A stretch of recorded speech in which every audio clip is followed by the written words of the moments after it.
This video, I am going to teach you how to make a flight reservation online without paying. So if you're looking for the onwards travel or for doing this for your visa application, then I have in here a simple step-by-step thing on how to do. So according to this particular article, we can see right here that depending on the embassy and consulate, the document that they may ask for you is actually called confirmed flight itinerary, round trip reservation, onward travel, flight reservation, confirmation, or round trip flight tickets. So in here, this flight ticket is actually a ticket that is a document issued by an airline or a travel agency.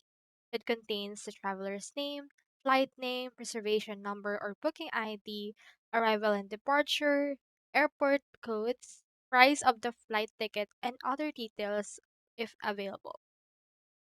Now, the main thing about this is, do I need to book a flight ticket before applying for visa?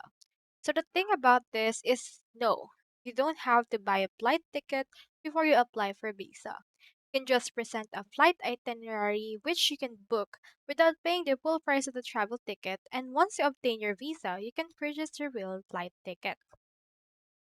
Here's an example of what it looks like right here. We have in here the itinerary information, traveler, flight, as well as the flight dates and in here. So as you can see, you can actually do this and you can just pay by credit.